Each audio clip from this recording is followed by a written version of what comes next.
buang sampah sembarangan.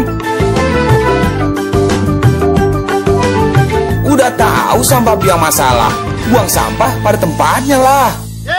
Iya ya, kalau bukan kita siapa lagi? Ayo kita buat Jakarta jadi bersih. Cek di Cina, barang ini harga berapa? Kalau terjadi seperti itu baru ada temuan. Nah sekarang kan kita belum bayar, hanya bayar 26%. Oke Pak, soal bus Transjakarta kan banyak juga sopir yang menolak gitu karena katanya mereka nanti akan diambil. Oh itu angkot-angkot. Ya, angkot. Nah itu juga persoalan yang dia nggak ngerti kan. Kalau orang naik angkot itu kan ekonomi agak bawah ya. Kalau dia ada ekonomi lebih baik lagi dia pasti beli motor. Nah ini kan harganya 6.000. Angkot kan 2.000, 3.000. Jadi pangsa pasar yang naik mobil yang kita ambil, bukan pangsa pasarnya dia. Kalau dia motor lintasan itu masih paksa naik angkot, saya bilang sekalian aja kamu cegat yang naik motor, naik mobil pribadi, naik taksi, kamu gebukin aja, diteror aja. Sehingga semua orang nggak berani naik taksi, nggak berani naik motor, terpaksa naik angkot kamu penuh kan. Itu namanya teroris kalau gitu saya bilang. Masih akan naik gitu Pak? Naik kita. Iya, macam-macam kita tembak. Gitu. Itu kalau kurang aja kita kan tindak Anda dengan keras. Pas lagi naik, pas ada yang demo gitu, angkot gimana Pak? Ya kita lawan. Pas di dalam ada bapak gitu? Ya kita lawan. Gitu. Kok lawan? Kok udah bilang sama lu gitu loh. Tinggal lu berani mati apa gue lebih berani mati gitu aja. Udah kurang aja, ini negara hukum. Mana bisa sih Anda main paksa kayak gitu loh. Kalau main kayak gitu ya nggak usah ada hukum, nggak usah polisi lagi. Kita dudukin aja sekalian istana. Ya dong, bebas aja gitu loh. Kita ke bank aja sekali ngambil duit, nggak ada duit kan? Alasannya apa? Gue pengen beli Ferrari nih, nggak ada duit, boleh dong. Kalau ditangkap uang amuk gitu loh. Ini nggak ada aturannya, udah. Pak, bus Transjakarta kan yang masih sangat kurang, ini apa? Kita kan beli dengan e-katalog. Nah kita kan buat perbaiki tendernya itu mesti standarnya apa? Mercedes-Benz, standar Scania. Jadi kalau kamu duitnya pas-pasan jangan beli barang murah. Kalau kamu kaya raya boleh, jelek ganti. Kalau nggak ada duit jangan, beli yang bagus. Bila perlu kamu mati barangnya masih jalan gitu loh. Nah itu baru bener beli barang. Nah Pak, yang... Ya aku mesti geser nih. Oh, iya. Ya. Atau lagi Pak, kalau yang BTG itu Pak,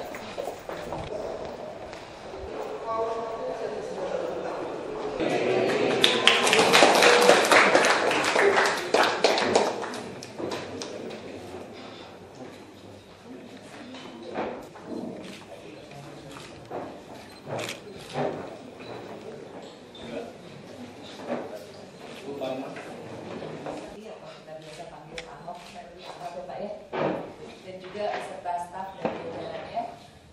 Kami dari Danone Aqua Group, Pak, dari divisi corporate secretary. Jadi memang merupakan satu keharusan dari kami setiap tahun itu kami mengadakan yang namanya annual meeting, Pak. Jadi selain untuk mereview atau melihat kembali apa-apa yang sudah kami lakukan dan kami capai di tahun sebelumnya, lalu kita bersama-sama memantapkan langkah untuk tahun yang akan dijalani dan juga untuk lebih mempererat tali silaturahmi di antara kami semua, karena kami percaya bahwa hanya dengan koordinasi yang baik, kerjasama yang baik di antara kami sendiri, maka segala pekerjaan itu bisa dilakukan dan tidak ada yang mustahil. Nah, kunjungan kami pagi ini ke Balai Kota untuk bertemu dengan Bapak adalah untuk mendapatkan inspirasi barangkali dari pengalaman Bapak selama memimpin atau membantu Bapak Gubernur menyelenggarakan mengelola DKI Jakarta ini dengan segala permasalahannya yang ruwet, dan barangkali juga pengalaman Bapak sebelumnya sebagai Bupati, supaya kami ini juga bisa belajar bagaimana bisa cepat menangani masalah-masalah yang ada, karena kita tahu bahwa perubahan itu selalu ada, bukannya makin simple tapi makin kompleks, dan juga perubahan itu juga semakin cepat. Nah, mudah-mudahan dengan kunjungan ini kami semua bisa mendapatkan tambahan semangat, inspirasi yang bisa kemudian energize, memompa semangat kami untuk berbuat tentunya pertama-tama kita mulai dari kelompok yang kecil, dari keluarga, kemudian tempat kita bekerja, dan mudah-mudahan juga untuk masyarakat yang lebih banyak. Terima kasih. Wassalamualaikum warahmatullahi wabarakatuh.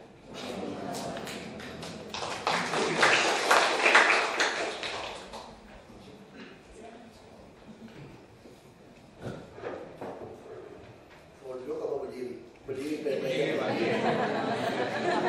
Lalu orang minta yang berdiri. Kemudian belakang nggak kelihatan. Ya, terima kasih. Ya, saya jujur aja kalau Aqua harusnya Aqua lebih pintar. Kenapa? Orang jual air minum lebih mahal daripada bensin kok. Ini kan orang pintar banget gitu ya. Nah, Pak Utomo dulu yang pertama. Pak Tirto ngomong. Ya, dia ngomong katanya kerja di Pertamina, saya baca sekilas itu. Jadi saya udah dibeli Danone ya, terus dia buka lagi feed apa segala macam. Ya, sebetulnya itu second brand kami, Pak. Second brand juga sekarang. Ades juga sekarang udah dibeli Danone beda ya? Bukan, Ades Coca-Cola. Ya. Ini bisnis yang bagus ini. Dan keluarga Pak Tirto masih ada, Pak. Jadi Masih ikut ya? Ya. Nah, saya kira mungkin nanti bisa tanya jawab lebih enak karena waktu kita terbatas hanya 1 jam. Nah, saya juga ya, terima kasih lah dikasih kepercayaan untuk sharing di tim yang udah hebat, sudah Aqua ini udah bagus banget dan ini. Nah, sebetulnya kalau ditanya sama saya kenapa bisa hari ini, karena kebentuk gitu ya dari kecil situasi sebetulnya. Saya dari kecil, biasanya kalau kita sekolah, pulang sekolah, bapak saya bisa tunjukin anak-anak sekolah gitu kan. Nah, coba kamu lihat itu anak-anak sekolah. Yang bubaran begitu banyak, perusahaan kita tidak nambah, tapi yang butuh kerja gitu banyak. Nah, gimana caranya supaya mereka itu tidak cari kerjaan, tapi bisa ciptakan lapangan kerja. Nah, kalau kamu yang sekolah lebih tinggi, kamu mesti pikirkan mereka. Nah, itu kalau kita kuliah, sekolah, bapak saya selalu ingatkan, kamu jangan sombong ya, sebetulnya itu masih banyak di kampung kita yang lebih pintar dari kamu. Cuma beda nasib, kamu anak saya masalahnya, mampu kuliah. Misalnya dari kecil SD, ya saya termasuk orang yang beruntung lah, lahir udah jadi anak orang kaya di kampung ya, itu nggak bisa bandingin Jakarta. Artinya dulu orang susah makan buah anggur, buah apel, jeruk, dulu kan susah itu. Kita udah biasa. Kita sekolah orang pakai sepatu nggak jelas, kadang-kadang pakai yang jadi bikin gitu kan dari kulit, pakai yang alasnya yang karet gitu loh, karet alam itu. Kami udah pakai sepatu kickers, ya orang tidur pasti pakainya sama, kami udah pakai pakaian piyama gitu kan. Orang TV sih susah, saya masih ingat dulu ke pohon duren pasang antena gitu. Dulu kan seperti itu. Itu udah punya TV yang sharp. Mungkin yang 21 ini kayak mejanya gede banget gitu. Nah itu udah sekampung nonton gitu kan, hitam putih gitu. Ya kita udah, nanti kita udah pakai namanya kloset duduk, udah ngerti jak washer gitu kan, udah sesuatu yang. Nah bapak saya selalu ingatkan gitu. Masih banyak orang-orang di luar itu yang lebih pintar dari kamu. Nasibnya aja. Nah sekarang gimana kita harus menolong mereka juga mampu. Nah ini doktrin-doktrin dari kecil. Nah terus hadapin pejabat yang korup gimana? Bapak saya juga selalu bilang. Jadi pertama bapak saya ngajarin, kenali dulu siapa kamu sebetulnya itu. Jadi kalau dalam ilmu manajemen itu gitu. Sama kayak ilmu produk kita penjualan kan. Ini kan bicara penjualan.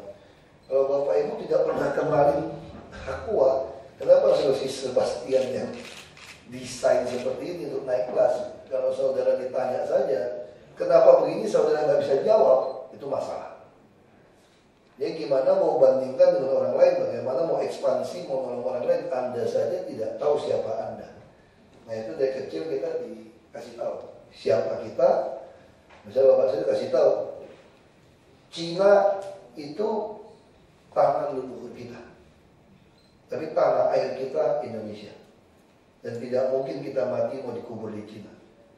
Kakekmu saja, nenekmu saja, waktu ada PP 10 untuk pulang ke Cina, nenekmu saja mengatakan tidak pulang. Kan waktu itu kan ditanya mau pilih Cina atau pilih Indonesia, itu PP 10 tahun 59 atau berapa. Itu nenek Musanya mengatakan tidak pulang. Kenapa? Ya ada saudara di sana kok. Ada saudara juga, kamu yang bisa ngerti gitu loh. Ini di kampung ini semua saudara kita. Jadi itu mesti jelas, posisinya harus jelas. Nah, tentu pengaruh Tiongkok sangat besar pada bapak saya. Karena teman-temannya itu bapak saya juga mengajarkan kalau berteman jangan yang sebaya sama begonya. Ya, gitu. Dia berteman tuh mesti di atas kita. Dia waktu saya SD mainnya malah SMP sama teman-teman om saya duduknya itu teman. Waktu kita SMP mainnya malah SMA dengan orang kuliah. Jadi kita bukunya hebat gitu kan. Waktu kita sekolahnya itu SD dan buku SMP tebal banget gitu kan. Nah itu prinsip yang bapak saya ajarkan. Tapi ibu saya juga tetap tidak semua orang bisa datang bergaul dengan baik dengan kita. Jadi ibu saya seleksi teman. Ini prinsip pergaulan yang buruk merusak kebiasaan yang baik gitu. Kalau satu penting ada satu apel busuk harus kita buang. Ya sama seperti ilmu manajemen kan. Kalau ada satu yang tidak perform, kita nggak bisa tolerir. Walaupun dia saudara atau anak bos, dia harus tahu atau teman harus dikeluarkan. Kalau tidak akan menurunkan moral yang lain kan. Pasti semua jadi kecewa gitu. Ketika kita verifikasi bukan berdasarkan meritokrasi, pasti rusak sistem. Nah ini sama. Jadi di rumah itu kita dibuat meja makan pun diatur. Jadi kalau ada oval, jadi meja lama itu bisa dibuka, bisa jadi meja bulat, bisa jadi meja oval dibuka gitu kan. Bapak saya mesti duduk di ujung, yang kiri ibu saya, ini saya, kalau adik saya lagi, adik saya gitu, diatur. Nggak bisa ganti posisi tempat duduk. Dan semua disiapin. Kenapa? Karena bapak saya punya prinsip mau ngajarin itu di meja makan. Ada makan kan? Nggak pergi-pergi. Nah itu dikasih, saya doktrin apa kata bapak saya. Yang paling mulia itu bukan jadi pengusaha sebetulnya, jadi pejabat. Nah kenapa? Ya ini tentu pengaruh Tiongkok itu ada. Karena jadi pejabat itu menentukan nasib orang banyak. Contoh, jadi pengusaha tidak ada sumpah jabatan. Dia nggak tahu dia apa pakai sumpah jabatan nggak pakai kitab suci juga. Tapi kalau jadi pejabat, setiap pelantikan itu semua ada sumpah jabatan.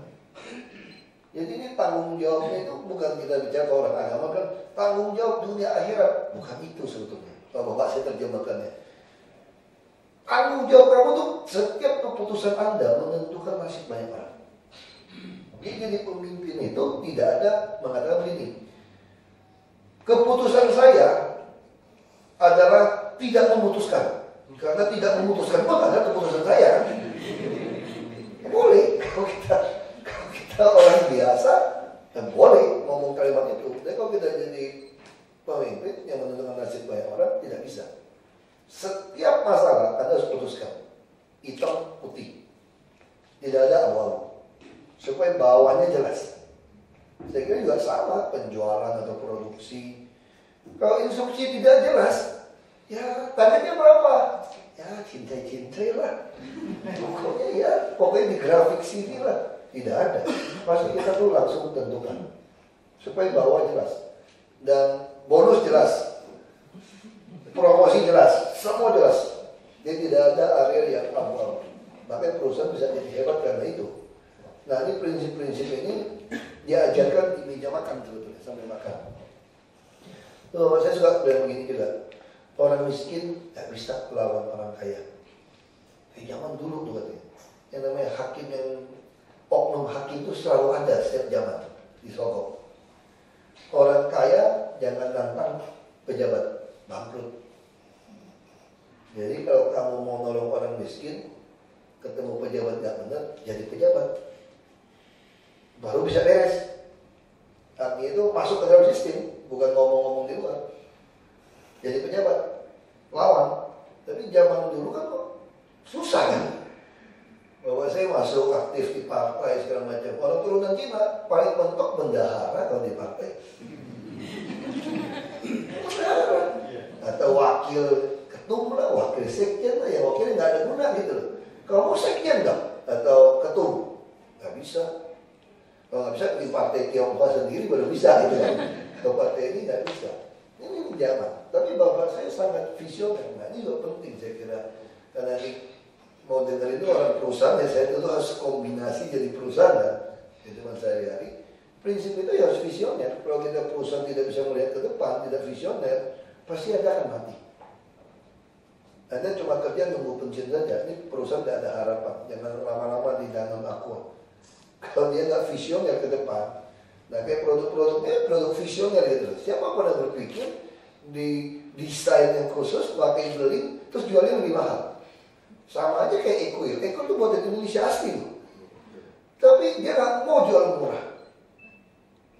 Sampai ke kafe manapun minta aqua dong, nggak ada aqua, ada Equil. Mahal banget, rasanya nelannya nggak enak. Tahu-tahu gini gue bawa botol aja satu aqua yang kecil gitu ya. Tapi itu dilakukan, tapi itu visioner kan. Itu seorang yang dulu kerja di kapal jadi tour guide, lalu dia melihat bosnya nih, orang pemerintah kapalnya. Dia bikin, dia tahu pasti ada marketnya. Ini tuh visioner. Nah sama bapak saya suka katakan begini, saya bilang, nah, kamu harus belajar yang baik, sekolah yang baik. Karena kalau 1 miliar kita sedekat untuk orang miskin, 500.000, 2.000 orang habis. Dan di kampung kita ada 9.000 orang berantem. Jadi kalau kamu 1 miliar, kamu jadi pejabat, kamu punya ratusan miliar, kamu bisa membuat semua orang punya penghasilan 500.000 tanpa perlu ke kamu. Nah ini prinsip keadilan sosial. Kenapa sila kelima kita itu keadilan sosial? Maka untuk bukan mau merancang Pancasila itu keadilan sosial ini sila pertama loh. Kenapa keadilan sosial? Bukan bantuan sosial. Nah kalau bantuan sosial kira-kira gini. Kalau bapak ibu tadi datang ke balai kota lewatin lorong-lorong gang gitu ya, kayak ada yang malakin, kene, itu mana? Tuh ada satpam, nggak berani dia. Itu namanya bantuan sosial, ketemu satpam selamat tuh, nggak dikebukin nanti, nggak dirampok gitu kan. Jadi kalau tadi bisa masuk ke sini dengan santai, semua ini adalah keadilan sosial. Bukan karena ada belas kasihan orang dapat. Nah ini sama. Bapak saya sudah katakan, tidak boleh datang ke rumah kita minta bantuan. Karena kita ketemu, kita lagi ada duit, baru dapat. Itu namanya bantuan sosial. Jadi kalau orang sakit atau apapun tidak perlu ke kita, dia bisa nikmati. Itu keadaan sosial. Makanya waktu saya jadi bupati, yang pertama saya lakukan itu memberikan jaminan kesehatan sama pendidikan. Jadi tidak boleh ada orang karena dekat sama saya bisa berobat, bisa sekolah. Dia benci saya pun, dia kafirin saya pun, itu hak dia untuk dapatkan itu semua. Karena saya tinggal di tempat 93% muslim. Ini persoalan waktu saya mulai bupati. Nah kalau sekarang udah gampang, lebih susah di Belitung dulu. 93% muslim, setengahnya Masyumi, udah turunan Cina, Kristen lagi. Oh dicelaka 2 kali ya. Mau jadi gubernur, lebih gawat lagi, orang Belitung lagi, orang politik.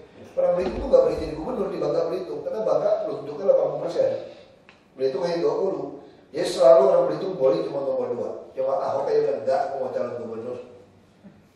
Kenapa? Ini pengaruh. Jadi semua konsep sampai perusahaan, dan kalau kita yakin ini visioner perusahaan ini akan jadi terbesar, pangsa pasar terbesar, kita pasti semangatnya beda gitu. Nah saya dari kecil tuh bapak saya selalu ngajarin bisa bawa mobil. Jadi yang bawa mobil itu bukan cuma anak dari, saya umur 13 tahun udah bawa truk. Sudah bawa truk. Jadi adik saya perempuan semua kita bawa mobil. Kita bawa mobil,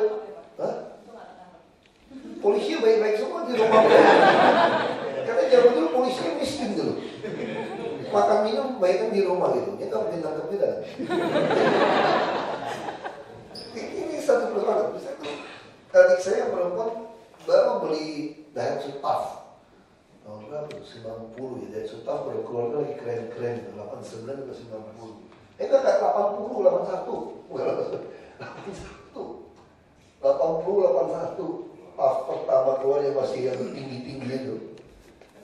Baru keluar TAF bawa udah masuk ke got. Hanya plong ke got. Nah, bapak saya marah nggak? Enggak. Bagus, pintar. Pelan-pelan. Tuh kita tanya. Di meja makan kita boleh berdebat tanya. Kenapa kayak gitu? Terus bapak saya cerita, bapak saya itu kerja sama Belanda. Belanda kan tahun 59 baru hengkang, PT Timah. Jadi dia nggak sekolah bapak saya. SD pun tidak tamat. Kelas. Dia masuk jadi sopirnya dokter Belanda. Nah kalau dia pintar ya ngomong apa terus dokter kasih dia jadi krerek itu kasir tukang bayar. Terus kita tanya, bapak gimana bisa bikin laporan? Bapak saya cerita gini, gampang. Ini kan kerjaan tiap bulan sama dia bilang. Kita lihat aja arsipnya kayak apa, cuma ganti tanggal, ganti angka doang. Kita ambil arsipnya, kita ketik ulang aja. Nah bapak saya itu ngerti kayak gitu konsepnya. Nah ini baik bergaul orang tua yang Cina segala macam. Ada cerita satu hari si anak Belanda ini naik ke tower air di tambang, belasan meter ya. Semua udah panik kan anak bos di atas, cepat-cepat kasih tahu si Belanda. Tuh waktu Belanda itu keluar, apa aja? Kalau kita, wah masih keren kan? Ini enggak, si Belanda keluar tepuk tangan. Wah hebat, kamu hebat. Siaran ini nggak takut, jadi dia bisa turun kan? Dia bisa turun kan? Karena bapaknya keluar bilang, wah hebat itu. Wah saya kan dia seneng nggak? Wah kamu hebat tuh, umur segitu berani manjat gitu tinggi orang gede tuh mau bapaknya ngomong sama dia teman. Jadi dia nggak. Nah sekarang kamu pasti bisa turun. Pelan-pelan pegang ke bawah, udah mulai tungguin nih. Kamu turun. Kamu pasti bisa. Kamu lihat ke bawah, jangan lihat ke bawah. Coba pegang turun. Nah sampai turun baru dinasihati. Itu bapak saya tanya sama saya bilang kenapa? Kalau kita langsung marahin jatuh tuh anak. Jatuh dia bilang. Mentalnya semua jatuh. Nah ini proses belajar. Kita bapak saya katakan kita harus belajar sama orang lebih pintar. Kita nggak boleh tutup diri kan. Jadi kalau dia lebih pintar dari kita, gampang. Sama seperti Jakarta sekarang. Nanti sama saya lebih mudah mana jadi bupati di Belitung Timur apa jadi wagub di DKI? Kalau lebih mudah DKI, wah kampanye bilang naif, sombong apa? Ya serius. Maksudnya Jakarta lebih mudah. Kenapa lebih mudah? Semua persoalan kajiannya lengkap. Semua solusi juga lengkap kajiannya. Kalau itu susah di mana? Kalau di Belitung, saya ketemu 10 orang, mohon maaf saya 8 orang pendidikannya di bawah saya. Saya S2, mereka kadang-kadang nggak sampai S1. Paling mentok S1 udah hebat. Saya S2. Nah kalau di Jakarta ketemu 10 orang, 8 orang di atas saya, profesor, doktor, PhD. Jadi lebih gampang sini. Kalau di Belitung saya mesti baca sendiri belajar kan. Kalau di sini ada masalah, wah kan banyak LSM, banyak akademisi. Dia butuh datang, kami sudah mengkaji ini selama 1 tahun. Wah, iya. Terus ini kesimpulannya 3 lembar doang. Aku dapetnya 3 lembar. Bayangin, dokter dia mengkaji 1 tahun. Saya baca nggak sampai 10 menit tuh. Ini lebih gampang di DKI. Nah, persoalannya sekarang muncul. Nah, susahnya di mana? Ya susahnya setiap keputusan yang kita ambil, kan nanti pemimpinan nggak bisa bilang keputusan saya kan tidak membuat keputusan. Nah, setiap keputusan yang kita ambil, ini akan menyenggol, mengambil hak kepentingan oknum melarat sampai oknum konglomerat. Kan di Jakarta ini asal Anda badan lumayan gede gitu ya. Bapak nongkrong pasar aja Pak, orang aja Pak. Pasang jeans bolong-bolong kita terkacau gitu. Maju, print, top sini. 3 jam 100.000 Pak. Jakarta itu. Jakarta itu kan, kita lihat banyak rumah-rumah umum, langsung datang, ajukan ke PAM, sokok dikit lah. Sokok dikit, bikin MCK. Nanti cuci kakus, kan cuma 1.050 sekubik. Subsidi pemerintah atas nama orang miskin kan, sambungin bebas pakai. Cari preman. Bentuk ini, proyek ini, tiap hari setahun sekian ya, naik Mercedes 2 pintu spot. Ini fakta, kita temukan orangnya, sudah tahu ya. Makasih Pak diajarin. Betul itu. Nah, kita lagi mau kejar pajaknya sekarang. Kita mau kejar pajak penghasilannya. Nah, itu banyak cara untuk bikin kaya di DKI. Kenapa? Karena pemimpin kita itu mungkin tidak mau urusan. Jadi kadang-kadang pepatah Tiongkok itu harus tahu pakainya. Salah satu pepatah Tiongkok itu bilang, 1000 teman kurang banyak. Satu musuh kebanyakan. Itu kalau kamu dagang bos, kalau jadi pejabat, orang politik mana ada yang zero musuh? Gak bisa. Itu pakainya di mana? Kalau dagang benar saya bilang, ini gak bisa. Setiap keputusan harus ada. Lalu sikapnya apa dia ajaran? Nah, bapak saya suka kata begini. Ini apa pada tiongkok? Pejabat apapun gak usah takut. Gak pernah takut sama pejabat. Kecuali yang tidak mau menerima uang Anda. Kamu mesti boleh takut sama dia. Itu udah ditulis ribuan tahun. Jadi kalau yang tidak mau terima uang Anda harus mulai takut. Ya udah gampang. Prinsip pertama jadi pejabat, ya udah jangan terima duit orang biar dia takut. Nah, kira-kira gitu kan. Dibalik aja udah. Itu teorinya gitu loh. Nah, yang kedua sederhana. Ini bapak saya selalu ajarkan. Saya tidak akan tinggalkan harta warisan kepada kalian. Karena orang yang kaya pertama adalah bukan orang yang punya semua yang dia inginkan, tapi semua yang dia butuhkan. Kata bapak saya, yang penting tahu cara muterin duit. Jangan duit muterin kita, pusing kita. Kita mesti muterin duit. Ini prinsip bapak saya nih. Kalau kamu bisa muterin duit, aman. Terus kita merasa cukup kan? Nah, orang kaya pun tidak bisa memenuhi semua keinginan dia kok. Nah, kita sudah kaya raya karena kita punya semua yang kita butuhkan. Makanya ada tulisan orang menarik banget. Orang yang paling kaya di dunia adalah orang yang memiliki segala sesuatu kecuali uang yang banyak. Dia punya uang yang banyak. Tapi orang yang paling miskin di dunia adalah orang yang tidak memiliki semua hal kecuali uang yang banyak dia punya. Tadi tidak, dia uang tidak banyak. Kenapa? Dia uangnya banyak, baru beli ini. Oh, kayaknya itu lebih bagus deh, beli lagi. Kok kayaknya belum punya ini deh, beli lagi. Belum punya ini deh, beli lagi. Jadi dia selama ini gak pernah punya barang. Dia gak pernah merasa punya. Terus belum punya. Padahal dia punya uang untuk beli. Itu orang paling miskin di dunia. Kalau orang paling kaya, udah punya ini, kayaknya ada yang baru. Kayaknya masih bagus ya. Bukan masih bagus, duit itu gak cukup, beli lagi. Ya udah deh, ini juga sama kok, belum merusak, kira-kira gitu loh. Nah, ini orang paling kaya. Ini definisi itu penting. Jadi kalau kita prinsip hidup berarti seperti ini, ya sudah, Anda akan mensyukuri. Saya pernah ketemu satu konglomerat jalan-jalan ke pabriknya waktu itu 8.000 pegawai. Dia minta saya coba pikirkan saya strukturisasi. Ya, pas jam lagi istirahat makan, lalu keluarlah pegawai-pegawainya. Tahu sendiri kan orang dari dalam pabrik itu lama, begitu keluar dari pabrik masih wah segala macam, ramai banget deh. Duduk gitu kan di warung gitu loh, asik gitu kan, ada yang teh botol apa. Terus si bosnya bilang, bingung gua kan. Bingung apa? Gaji itu kecil kok seneng banget gitu orang. Bisa seneng banget gitu. Gak tahu susah apa itu. Terus saya dalam hati, oh ternyata lu yang miskin sebetulnya. Kamu merasa susah, punya pabrik ini mau ditutup gimana mau apa. Ini orang kecil enggak. Ini soal feel contentment, merasa cukup. Nah, terus saya datang ke rumahnya. Ya tanya masih gitu. Mau naik mobil apa kok? Nah, ya tuh Honda. Mana mobilnya? Terus saya, kamu suka mobil itu? Oh ya suka lah. Saya suka di mobil. Kenapa? Aku pengen banyak mobil itu terus dapet gitu. Orang pengen kan kalau pas-pasan kan. Pengen pas ada duit beli gitu. Itu baru enak ya. Ini pas-pasan gitu. Jadi bilang pas, jangan pas-pasan kan. Pengen pas ada. Pas ada. Jadi kalau kita selalu ada, kamu udah. Terus dia bilang, kalau saya sih sudah gak ada perasaan gitu. Kenapa? Itu tuh teman sini dia sebut nama, saya kenal juga. Pokoknya begitu keluar model terbaru, Mercedes atau BMW yang seri 7 yang S-Class terbaru yang paling canggih, begitu keluar langsung dikirim ke rumah, bomnya nyusul. Jadi saya naik mobil udah gak ada rasa. Itu cerita ini.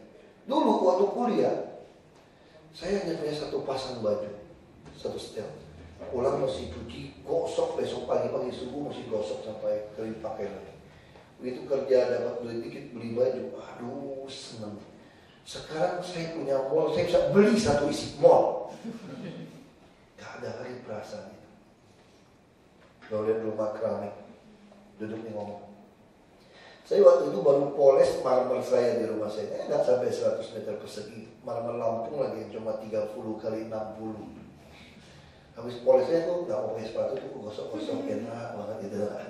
Kayaknya enak gitu loh, duduk licin gitu kan kalau dipoles gitu kan. Nah, saya lebih suka keramik atau apa, lebih suka marmer atau granit. Dipoles tuh enak rata, kalau keramik kan nggak pas ya. Di rumah sekarang nggak, lebih baik poles-poles pusing lah gitu, keramik aja. Tapi sebenarnya lebih enak itu. Nah, waktu saya duduk sama beliau, dia bikin rumah baru, gede banget. Di rumah gede banget, hampir 6.000 meter persegi. Itu granit Italinya itu bicara 2 kali 3 meter, 4 meter, gede-gede batunya. Betul.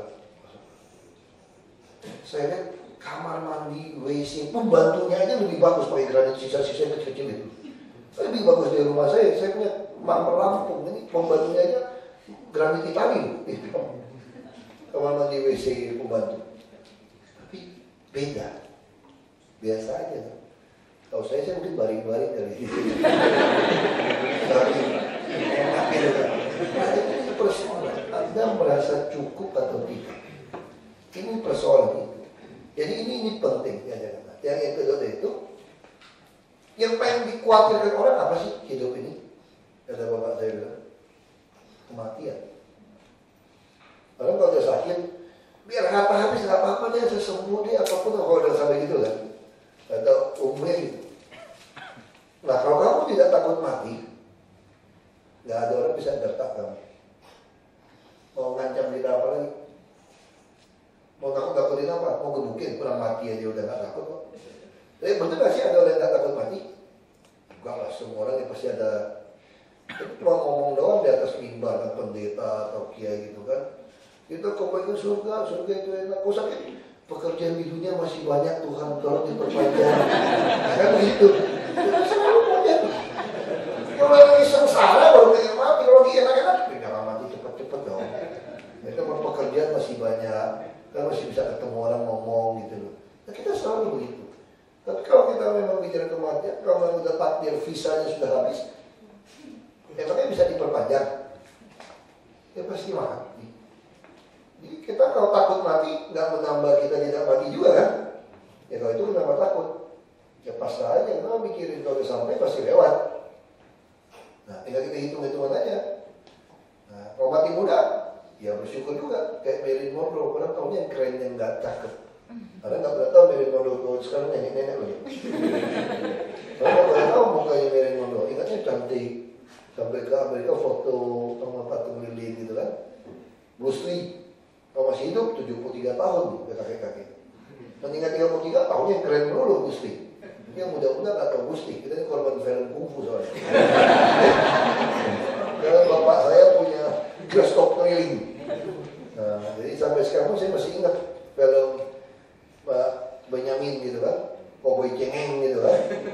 Nah, si Ateng diikat, dibuka bajunya, ditodong sama pistol, jadi ketawa-tawa dia. Kenapa geli soalnya? Sering nonton. Ada Benjamin dukun palsu gitu kan, dum-dumpret gitu kan. Nah ini korbannya dong. Tapi dua prinsip ini ya bapak saya selalu ajarkan. Nah waktu bapak saya mau meninggal saja, dokter bilang gak lama lagi, saya tanya bapak saya, Pak, bapak mau umur lebih panjang gak? Bapak saya bilang cukup. Biar kamu udah selamat, belum udah cucu nih. Gak apa-apa, nanti juga kamu udah persis saya. Ya, cuma bedanya kamu udah sekolah, ya lebih ngerti mana yang ini. Kalau dulu dia orang kampung beda.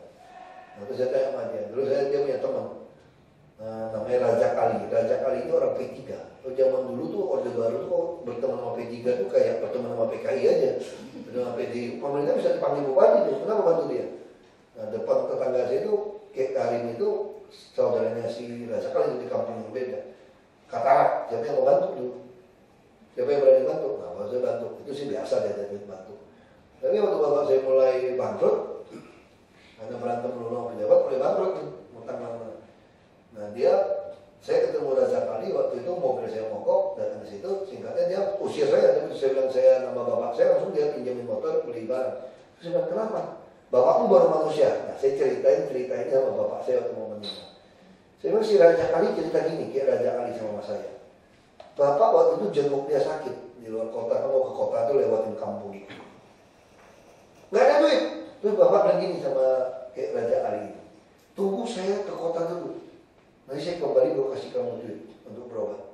Bapak saya minjem, tukar cek, buka cek, mundur gitu. Sama orang toko, mundur sebulan ya, potong 10%, minjem duitnya gitu, cara minjem duitnya, tinggalin cek, tanggal mundur, terus balik kasih. Terus saya bilang bapak saya, Pak, kalau saya tuh 100 perak, kasih orang 100, itu udah gila Pak. Bapak beruntung aja kalau sama emak yang memang orang kampung juga gak ngerti masalah. Kalau istri sekarang kabur kali.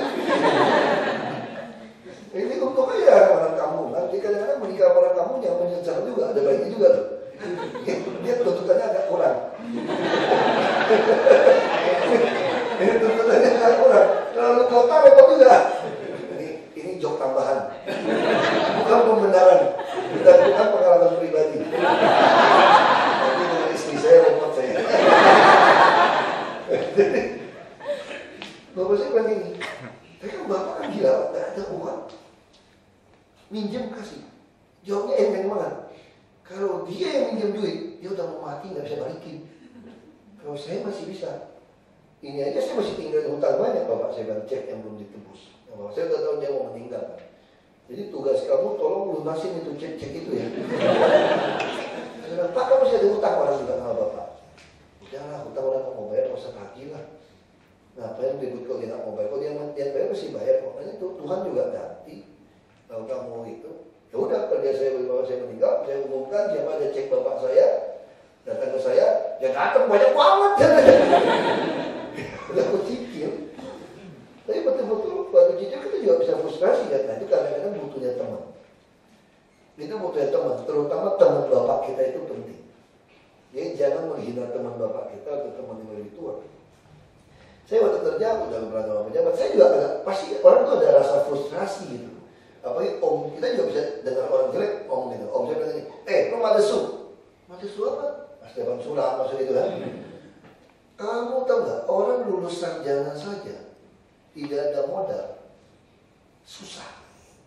Apa yang kamu lulus sarjana S2 pun bukan gak ada modal, utang, kamu. Gimana kamu bisa berubah nasib? Udahlah, gak usah pikir, usah kerja aja sama orang, gak usah macam-macam pikirannya. Bisa suara gitu kepada kita. Tentu kita sebagai manusia digituin. Ya manusia emang gak dengar, gak ada perasaan, kan kita juga mikir kan. Ya juga ya, hadapin gimana gitu ya. Ya tapi selalu waktu kita sering bergaul sama orang, jadi waktu ada masalah jangan mengunci diri. Kita terima teman-teman bapak kita, ada satu mantan lurah, sudah meninggal ya sekarang. Lalu saya sering ketemu dia, anaknya hebat, sampai sarjana semua, tapi kurang itu urus dia gitu ya. Dan dia menikah lagi lebih muda jadi masalah. Padahal dia sama istrinya itu dari dulu masalah, dia bertahan demi untuk anak-anaknya. Kita tahu dia datang. Dia saya sering sama dia ngomong waktu itu. Karena saya kasih dia uang lah, kasihan juga. Terus dia bilang ini, dia bilang, kamu lihat om kamu, dia kasih lihat. Bapak yang meninggal juga ninggalin duit sama dia, ninggalin hutang.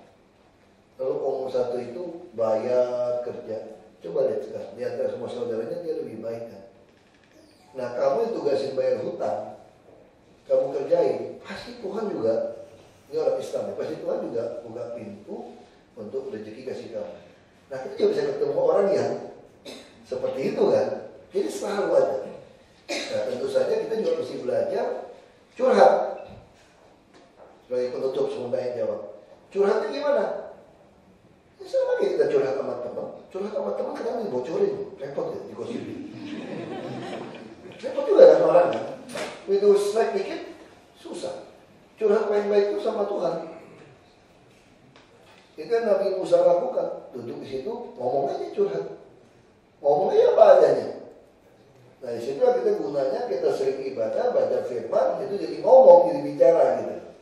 Misalnya waktu saya jadi bupati, kenapa saya tidak mundur ketika orang mengkafir-kafirkan saya? Saya sempat mau berhenti, saya benci saya.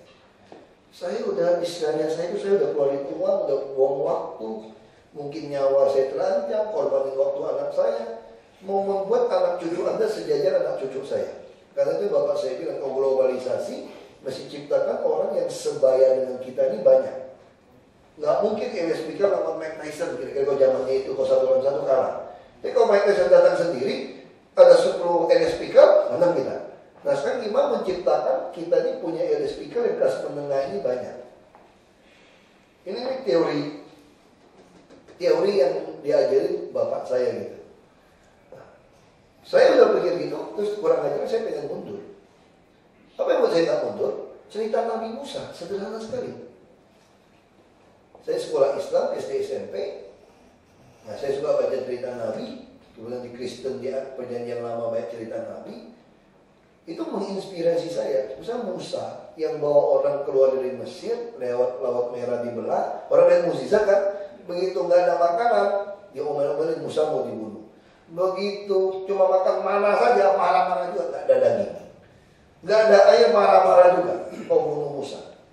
Terus saya pikir, Musa aja gitu hebat, Nabi besar gitu hebat. Kok bangsa sendiri seagama, seras, seiman istilahnya, itu aja mau dibunuh. Apalagi saya udah nggak seras, nggak seiman, nggak seakidah lagi, itu bahaya banget. Ya nggak heran Musa saja digituin. Lalu saya frustrasi. Aku masih belum frustrasi. Musa lebih gila. Seandainya saya mendapat perkenan Tuhan, cabutkan nyawa saya. Jangan sampai saya menderita seperti ini. Emangnya saya mengandung mereka? Kenapa saya mesti menjadi pengurus mereka? Saya tidak dosa apa sampai mesti ngurusin bangsa yang brengsek seperti ini gitu. Yang bajingan. Bajingan itu kata-kata itu kata dia kita tuh. Kata-kata bajingan tuh, yang rakus-rakus itu. Ada kata bajingan dipakai. Musa aja frustrasi. Nah, masa saya frustrasi? Mau saya siapa gitu? Ini masih baik kok. Saya bukannya seras, cuma sebangsa karena komitmen pendiri negara ini, kita sebangsa setanah air, ya saudara se-NKRI, kenapa saya mesti mundur? Nah itu yang membuat saya itu bertahan. Apalagi kita tahun depan akan menghadapi globalisasi dari ASEAN dulu 2015, 1 Januari. Dan kita sangat tidak siap. Nah pendidikan kesehatan, minimal kita harus kejar. Jaminan BPJS-nya harus jalan dengan baik. Jadi jangan sampai kita sakit jadi miskin, orang mau sekolah, mau belajar, naik tidak bisa. Nah terus kemudian hidup layak orang itu harus kita tekan supaya dia ada saving. Ini harus kita belajar. Kita banyak sekali bisa belajar dari zaman dulu. Saya pengen tahu nabi-nabi dulu seperti apa. Misalnya, gimana sih hitungan guru? Nabi Yusuf sangat pintar membagi. Zaman itu Mesir itu panen 7 tahun, lalu kering kelontang 7 tahun. Ketika itu orang sudah nggak ada barang, udah jual barang untuk beli makanan. Ketika udah habis, udah mulai tanam lagi lewat paceklik 7 tahun. Si Yusuf kasih bibit kepada mereka. Tanam di tanah yang udah dibeli dari Firaun. Ini tanah Firaun. Terus pembagiannya gimana? Ini luar biasa Yusuf buat. 1/5, 20% itu untuk Firaun. Karena tanah Firaun. Bukan 80, 20. Lalu 1/5 lagi 4 itu siapa? Untuk bibit kembali. Pupuk obat kira-kira gitu sekarang. 1/5 lagi yang ketiga untuk apa? Untuk kamu sendiri yang menggarap. 1/5 lagi itu apa? Untuk rumah tangga kamu. 1/5 lagi itu apa? Untuk anak-anakmu. Nah hari ini kita harus bisa mendorong biaya hidup kita, kemudian hidup layak kita, untuk bisa memenuhi ini gitu. Satu pihak untuk bayar pajak pasti. Jangan cuma kita kerja belum lihat duit udah potong pajak melulu. Udah PPh-nya gitu gede. Betul kan? Potong pajak melulu kan? Ya satu harus buat kita dong. Satu harus kita bisa untuk usaha. Satu lagi untuk rumah tangga kita. Satu lagi untuk anak-anak kita. Dan untuk tabungan asuransi.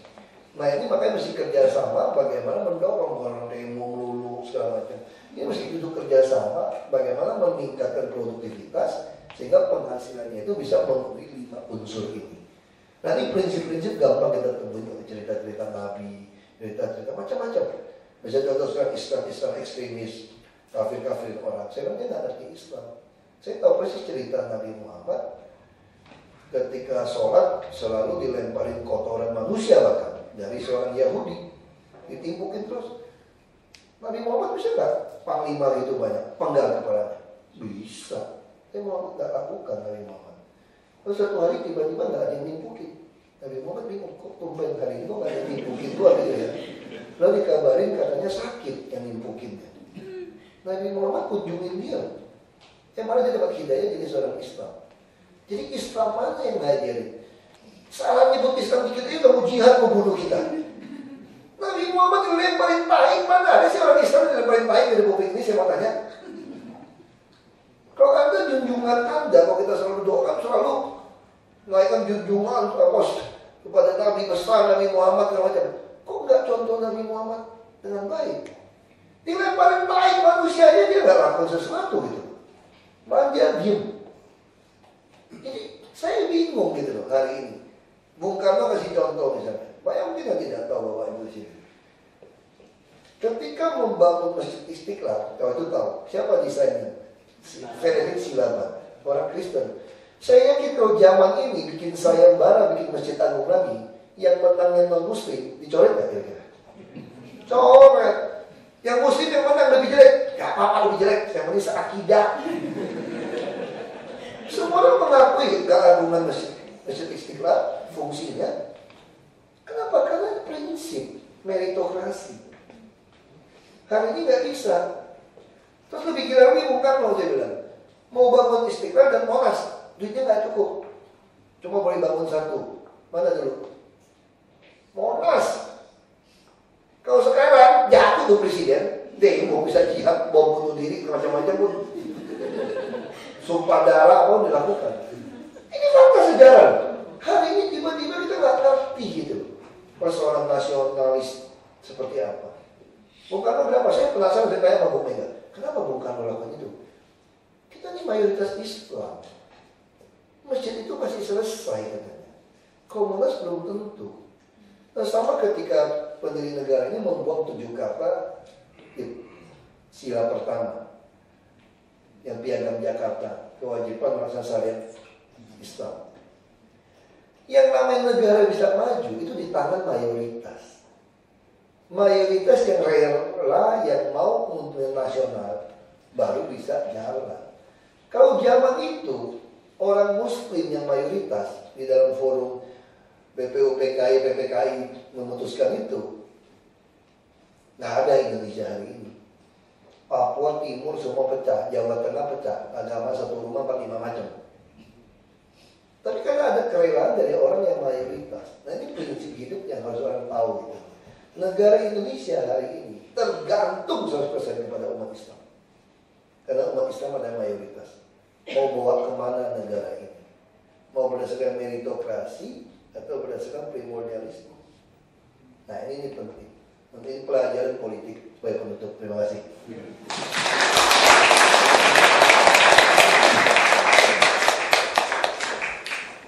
Ya, luar biasa inspirasi yang dibagikan oleh Pak Basuki Cahayapurnama atau panggilan sayangnya ya, Pak Ahok.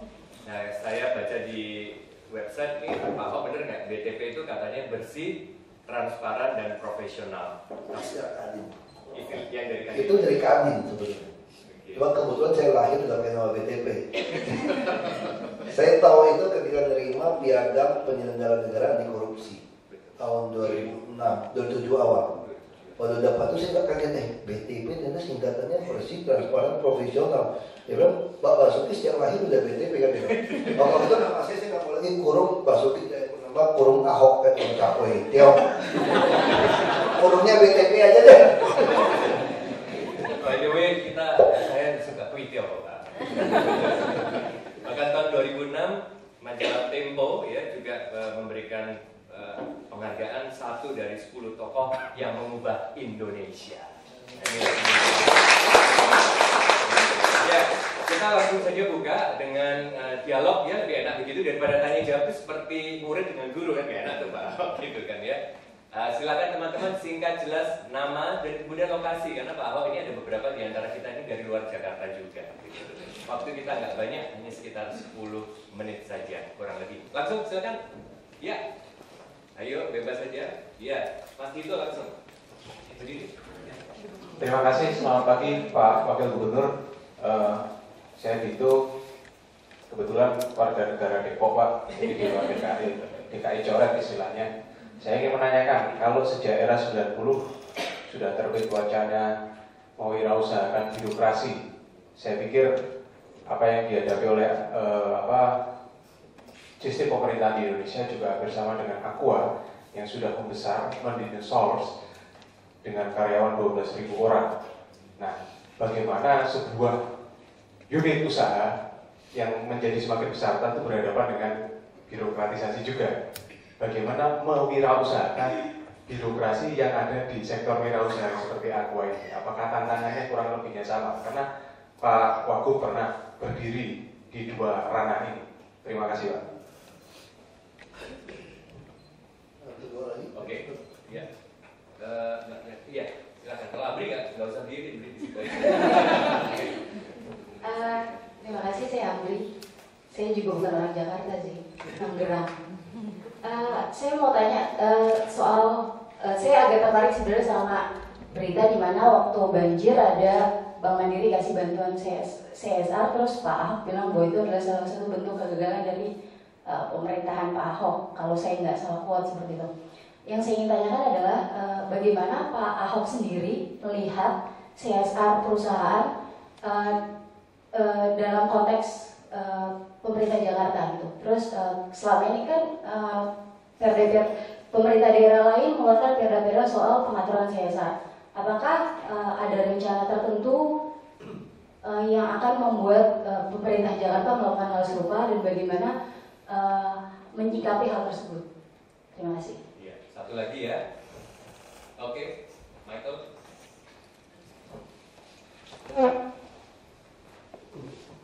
Terima kasih, saya Michael, kerja di Jakarta, tapi tinggalnya di Bekasi, Jakarta Coret juga. Jadi ada Tangerang, ada Bekasi. Pertanyaan saya ada dua. Pertama, dengan banyaknya gebrakan yang Pak Ahok lakukan saat ini, tentu saja banyak disoroti oleh media juga. Nah, mungkin Pak Ahok punya giat dalam menghadapi media. Mungkin media itu cari-cari kesalahan Pak Ahok atau seperti itu. Kira-kira apa yang Bapak lakukan untuk menghadapi itu? Lalu apakah ada PR yang Bapak lakukan untuk menangkal isu-isu negatif?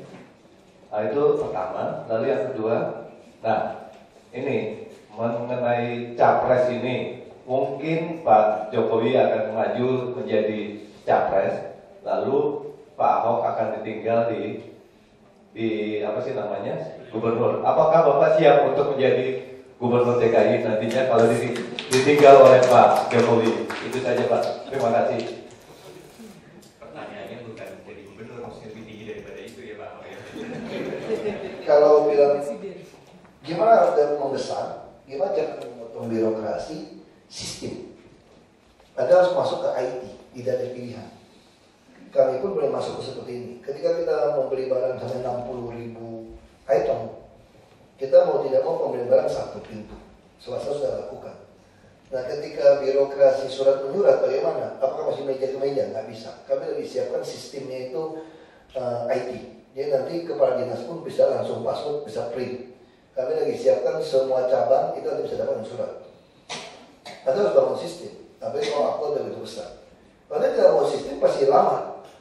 Dia rapat jadi lama. Jadi sistem yang harus kita lakukan. Kalau menurut kami seperti itu. Nah di Pemda juga sama. Kita banyak punya 500 lebih kantor. Tapi masing-masing kantor orang datang musuh pasti datang lagi. Kita tidak mau. Nah sistem yang paling bagus kita contoh itu apa? Bank. Sistem bank paling benar. Bank aman di seluruh dunia dengan kartu debit, kartu kredit semua bisa pakai karena sistem. Dia bisa tahu siapa bayar tidak bayar sampai terperinci sampai 0, sekian bisa masuk. Nah sistem. Maka kami ingin pelayanan kami itu seperti bank. Dia datang ke kantor yang paling kecil paling besar sama. Aku ada bank juga bisa membuat sistem seperti bank. Kalau datang ke mana pun sama. Dia tidak perlu mesti datang lagi ke sana, usaha lagi bisnis ke sana, nggak perlu sistem. Dan sistem IT sekarang udah murah-murah. Komputer pun udah murah-murah. Kalau kita dengan sistem ya apa istilah cloud atau desktop yang sistem maya gitu kan, itu nggak perlu punya komputer canggih. Kalau udah open source, tapi kan masuk ke Linux apa gitu, sistem yang open source itu akan jadi murah. Nggak perlu lagi tiap unit diganti dengan software. Kalau ada penggantian software, Bapak harus ganti 10.000 unit atau 12.000. Mati aja. Tapi kalau ada sistem desktop satu, ada ganti satu, nah ini sistem. Anda bisa pilih. Itu yang menurut saya seperti itu. Dunia sudah menawarkan sangat enak sekarang. Betul-betul sistem. Sama seperti sekarang kan. Kita ada BlackBerry. Dulu udah keluar BlackBerry, masih model dulu perusahaan nama. Tapi buat email apa. Enak banget. Begitu kirim ke orang, kita lihat dia udah baca belum ya. Kalau ada R, kagak balas, ada apa nih dia? Ada apa lama banget. Itu kan sistem yang sederhana kan, hanya soal D sama R saja. Kita udah bisa tahu ya. WhatsApp nggak ada D sama R, kan kita baca lasin jam berapa. Berapa aja? Udah lasinnya barusan kok punya gua dari tadi pagi belum dibalas gitu kan. Nah bisa contoh, ini sistem kan. Jadi kita bisa mengontrol sama seperti kami buat sistem budgeting. Kalau saya nggak suka kepada dinas macam-macam nih, sekarang saya lagi bikin sistem, udah jadi. Saya dengan klik kunci, lock, dia bisa pakai itu duit. Terus Bank DKI tadi nggak ada sistem cash management, sekarang saya sudah bikin sistem. Saya bisa lihat semua anggaran. Karena kita pusing ngawasin sendiri, MOU sama BPK. Jadi BPK sekarang bisa online real time, lihat semua rekening bank di DKI, yang semua rekening kami. Nah ini kan sistem. Kalau tunggu setahun belum periksa, aduh pusing. Nah, kan saya masih sistem CCTV yang sederhana di pabrik. Itu sistem. Kenapa? Bos, supervisor nggak tahu lihat atau tidak lihat. Gara-gara CCTV kita jadi serius kerjanya itu. Padahal dia lagi ketawa-tawa di rumahnya kurang ngajar. Itu kan ada CCTV, katakan sistem. Ini contohnya semua teknologi. CCTV semua jadi buang. Kami kenapa tahun ini agak lebih mudah ngatur air waktu buang? Sistem. CCTV kita prototip ya. Ini air masih keringnya, masih kenapa nggak dibuka? Ini sistem. Nah sistem lain nggak usah otomatis tutup pintu. Yang penting semua posisi pintu air bisa kita lihat aja, ada sistem. Yang sederhana itu kan. Nah ini lebih canggih lagi kalau di Eropa naik sekian mesin hidup. Kalau dia naik sekian pintu ini buka. Kalau sana kurang dia bagi. Nah sama kayak lampu lalu lintas. Lampu lintas itu sistem. Kita mulai beberapa tempat kita mau pasang. Kalau pakai orang, dia lagi ngantuk, lagi BBM, dia nggak tahu sudah ngantri panjang, dia kagak mau hijauin. Kami sudah punya pasang, kita bisa hijauin langsung dari markas.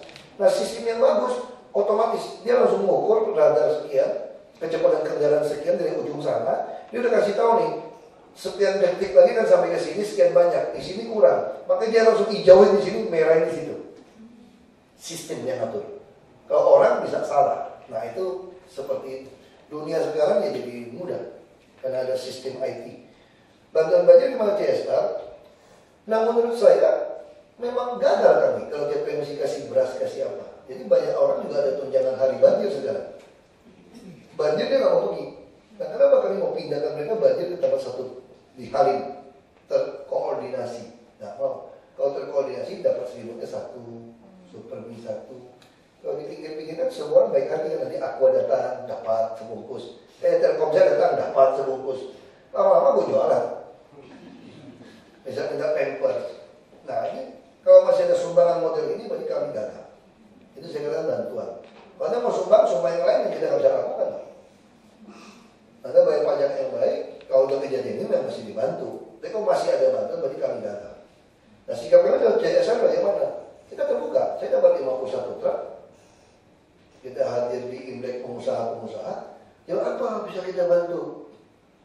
Beli truk sampah bos, karena DPRD masih kisru nggak jelas beli truk sampah itu kan. Mau berapa? Ya terserah lah, mau 2 mau berapa. Tapi kan malu tuh bos gitu gede, semua cuma 2, kamu sendiri bisa 3 gitu kan. Ya udah naik ke atas. Siapa mau? Saya cuma 2, ada 2, ada 2 saya 3, ada 1. Begitu sepi setengah juga nggak apa-apa. Ya kan artinya itu kita butuh. Itu bukan CSR perusahaan, itu betul-betul pribadi dia kasih. Nah, buat saya sikap saya CSR kita perlukan seperti taman semua kita pengennya mereka. Kita tidak ingin kami kerjakan. Jadi kita fokus, jadi kita bagi. Nah sama seperti misalnya kita mau mengatasi banjir. Kalau kami membangun pintu-pintu di sungai kan, sungai lebih rendah daripada laut. Nah, tapi betul laut lagi turun, tinggal buka pintu kan, buang airnya kan. Nah sekarang bangun ini semua sipil. Bisa 2,5 tahun, tender macam-macam itu tanpa sangga, tanpa dituntut. digugat. Beli pompa sama, tapi kalau di e-katalog pesan 5-6 bulan bisa ke pasar. Nah caranya gimana? Saya panggil swasta. Kayaknya punya perumahan-perumahan juga, banjir juga. Gimana bantu saya? Nah saya butuh. Kalau saya kerjakan 2,5 tahun itu dengan kondisi mulus. Kalau kalian yang kerja mungkin 7-8 bulan selesai. Mau nggak kalian yang kerjakan fisiknya? Saya beli pompa yang mahal. Kita gabung, berarti hujan tahun depan kita sudah selesaikan 25% lagi persoalan. Mungkin seluruh utara ini beres. Nah kenapa utara masih beres? Bukan saya tinggal di utara. Karena air dari selatan dari hulu ini buangnya ke utara. Ya teorinya sederhana. Ngapain ngurusin pipa sepanjang jalan yang bocor-bocor? Baskom di depan laut aja kita beresin. Jadi berapa pun Anda datang aja. Begitu air surut, buka aja pintu buang kosongin. Nah ini kan selesaikan ini lebih gampang. Nah, gimana caranya? CSR. Ada juga kewajiban dari para pengembang. Kita masukkan dalam situ. Kenapa dia nggak suka CSR? Kalau CSR kan cuma 3% dari keuntungan. Kalau kewajiban, kurangin pajak. Pasti ada orang akuntan di sini kan. Kalau kita keluarkan uangnya sebagai kewajiban, kurangin pajak penghasilan. Kalau CSR setelah pajak penghasilan itu repot. Terus soal keberatan itu gimana media negatif? Media ini gini. Prinsip saya, apa yang ada di otak, mulut, hati sama. Ngomong aja. Terus kalau presiden gimana? Nah, saya selalu videoin supaya orang nggak mau sepotong-potong. Kalau ragu kita keluarin ke YouTube. Jadi orang bisa tahu kenapa sih sampai keluar kalimat seperti itu. Tapi masih juga pintar, dia masih negatif. Dia keluarkan juga yang jelek-jelek. Ya lupain aja, online 2 hari juga lewat. Lu tanggapin, lebih rame. Ya diemin aja.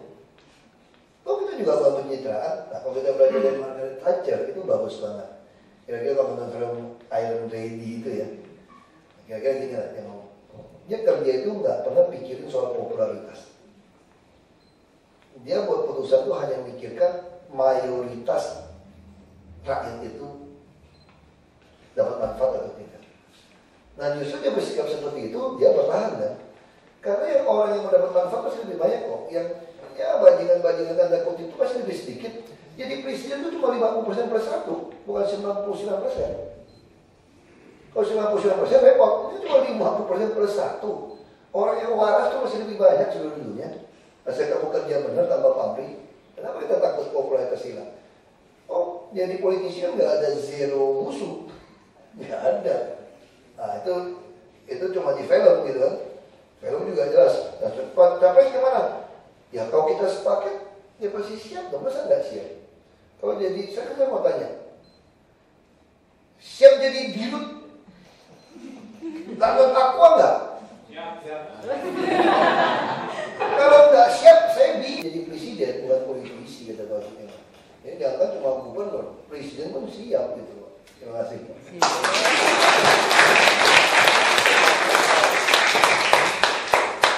Ya, luar biasa karena waktunya juga sudah. Kalau mau nggak pas, mau satu lagi saya. Oke. Tepuk tangan lagi dong untuk Pak Ahok. Satu lagi boleh. Oke, ya. Silakan, Mas Rahmat. Selamat pagi Pak Ahok. Ya, saya mau bertanya Pak, kami ini beroperasi di kira-kira 14 daerah tingkat 2 Pak pabrikan ini. Dan berurusan dengan zaman dulu kolega-koleganya Pak Ahok, Bupati, dan tidak pernah mudah. Ada tips nggak Pak menghadapi mereka? Makasih. Bermakna. Ya boleh, satu lagi Pak Ahok memberikan kesempatan. Coba dari teman-teman dari daerah. Dua lagi boleh, dari daerah, ayo dari daerah kita berikan kesempatan. Ayo, ke belakang. Pak, ada suka bunyi sekalian di mana? Oke, Mas Darbo. Selamat siang Pak Ahok. Saya Darbo dari Tangerang Selatan Pak. Daerah juga ya Pak Tuan. Iya. Mohon kasih tips buat kami, karena kami biasa berhubungan sama daerah yang suka buat aturan macam-macam menurut kami, menurut saya pribadi. Apa sih tips yang dipakai oleh Pemprov DKI Jakarta dalam membuat kebijakan berupa peraturan perundangan sehingga relatif semua pihak menerima, walaupun masih ada yang menolak. Karena kalau di daerah suka lucu-lucu Pak. Bentuk pada sesar, tiba-tiba ternyata ujung-ujungnya ingin ngumpulin duit untuk badan atau kelompok tertentu, tetapi tidak dimasukkan di APBD. Padahal kebanyakan tidak boleh. Mohon beri tips buat kami agar kami lebih mudah menjelaskan kepada daerah. Terima kasih. Ya, satu lagi, yuk, teman. Iya, Mas Sati. Ya, ini dari kelihatan. Saya dari Klaten, Pak Ahok.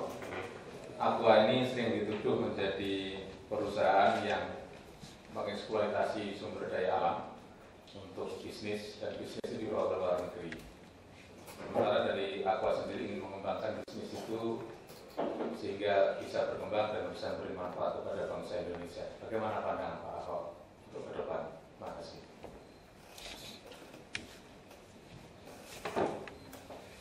Kalau soal hadapin bupati gimana?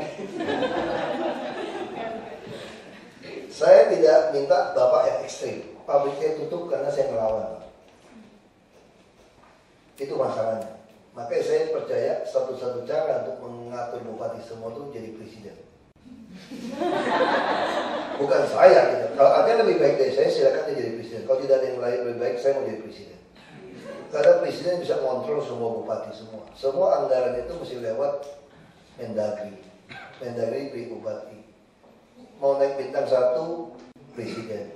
Mau pangkat 4C jadi sekda atau dirjen, presiden. Dirjen pajak, presiden. DPR RI 560 nggak bisa bikin undang-undang tanpa kerjasama presiden. Presiden sendiri bisa buat perpu, walaupun berlaku 1 tahun. Buat aja perpu pembuktian terbalik. Jadi semua bupati yang gaya hidupnya, pajaknya nggak sesuai sama hartanya, tangkap. Korupsian kan. Gaji kita perbaiki. 150 juta gaji bupati, yang jujur mau 150 juta. Terus ada bonus operasional 0,1% dari PAD. Jadi kalau tidak sesuai kita tangkap. Tapi kalau nyolong nggak mau kan. Dia meres Bapak bisa 3 miliar 1 bulan jadi perusahaan. Nah itu kesulitan pengusaha. Makanya membuat kita daya saing susah. Nah sama kayak tadi gimana kebijakan semua. Ini DPRD ini juga lebih baik yang parah. Orang baik banyak, kurang. Nah kalau Bapak Ibu bilang gitu, brengsek pemerintah setengah dosa Bapak Ibu. Karena Bapak Ibu yang baik nggak mau masuk ke politik. Kan dalam dunia demokrasi begitu. Kalau yang jeleknya kurang, yang baiknya kurang, yang jelek yang banyak. Demokrasi ya begitu. Karena golput ya sama. Makin golput kita makin senang menangin kursi dengan gampang. Nah itu solusinya itu. Dari dulu saya yakin seperti itu. Makanya saya ngelawan terus sampai hari ini. Kalau enggak memang susah. Kita membuat pengusaha susah. Gimana soal kayak Aqua? Saya kira harus dibedakan soal sumber daya. Bisa saja Aqua ke depan juga membuat sumur-sumur resapan di daerah-daerah hulu. Itu dipromosikan, jadi orang tahu. Air ini termasuk yang bisa diperbaharui. Justru yang jual-jual minyak lebih gila. Batu bara diangkutin. Dengan bagi yang cost sharing yang 80% asing. Sehingga kita pun produksi minyak kena harga minyak naik ikut kena. Karena kita udah bukan punya kita lagi minyak itu sebenarnya gitu. Nah itu kan persoalan. Kalau air masih bisa, yang penting kan jaga hutan, jaga apa masih masuk. Nah itu saya kira itu yang perlu diyakinkan. Toh nggak usah diyakinkan juga kalau dia jelaskan, nggak mungkin nipu kok. Aku kalau nggak mau kasih air sumber resapan yang banyak, ya jualannya supaya air tanah yang baik sudah nggak kena juga. Ini kan air yang murni diambil dari mata air ini, gitu kan? Perhatian selalu gitu kata kan produknya, pikirannya seperti itu. Nah kalau mau mendapatkan mata air yang murni terus, Anda harus dapatkan tambahan air. Kalau Anda tidak pikirkan, kalau tidak bilang kalau kami tidak lakukan itu, kami tidak tutup. Kami mau ke tempat itu, pasti kami akan menjaga ini karena ini adalah uang kami kan. Nah itu pasti lebih gampang lah kalau Aqua. Kalau perusahaan batu bara saya tidak pusing jawab. Oke, terima kasih. Ya baiklah. Waktu juga sudah tidak mencukupi. Mungkin satu nama bisa kalau ada dibagikan aja, yang satu-satu juga. Ya.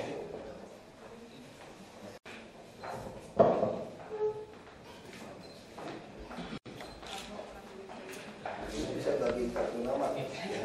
Berikut ini ada Cendera Mata, Pak Ahok berkenan untuk menerima sebagai tanda kenangan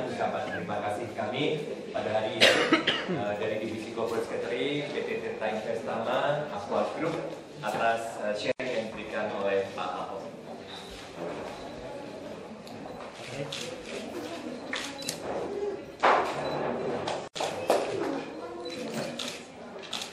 Pak Nasri, Pak. Pak.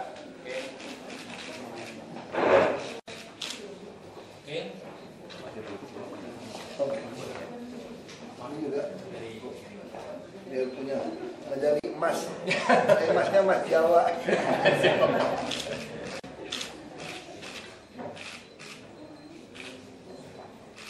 banyak, Pak.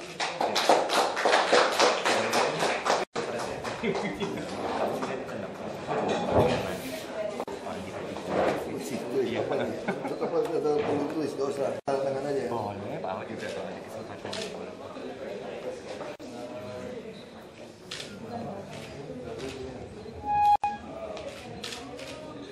Ada dua yang saya mau bagikan ke teman-teman biar mereka bisa.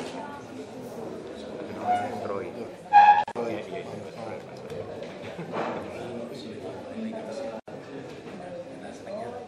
Kita punya grup BBM lalu ini Pak ada diskusi ini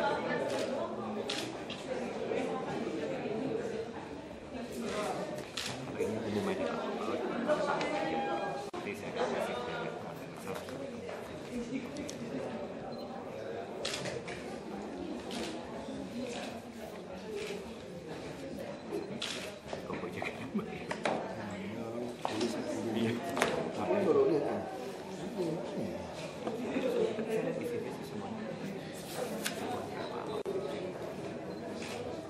teman berjiwa melayani.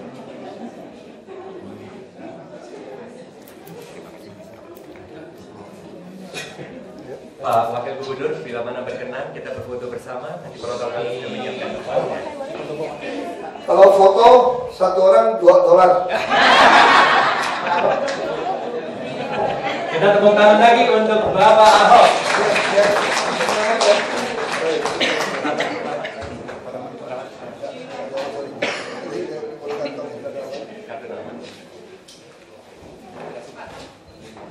Mungkin Bapak Ibu dari Aqua, yang lain bisa turun ke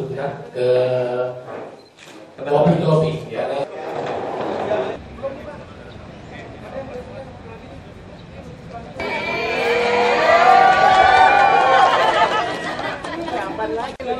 Jempol Pak, boleh Pak.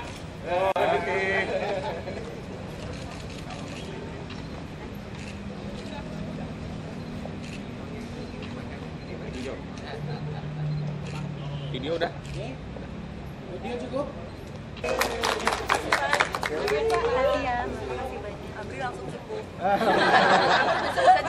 Ini jatuh jadi berkah nih jatuh.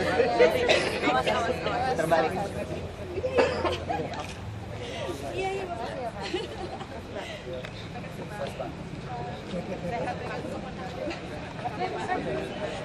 Mau turun lagi sini.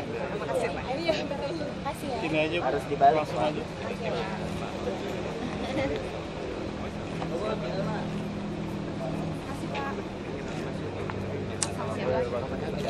Silakan untuk ke atas lagi Pak untuk rehat kopi. Oh, ada Pak ya. Iya betul.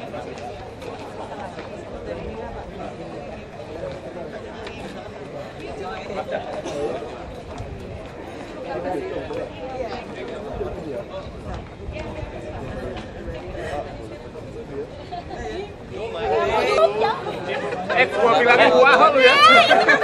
Satu. Gua jatuh. Pak, tangannya Pak. Ayo Pak Sok.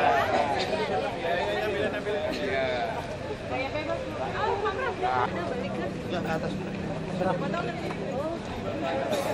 Pendaftaran sudah di iklan ke orang segala macam.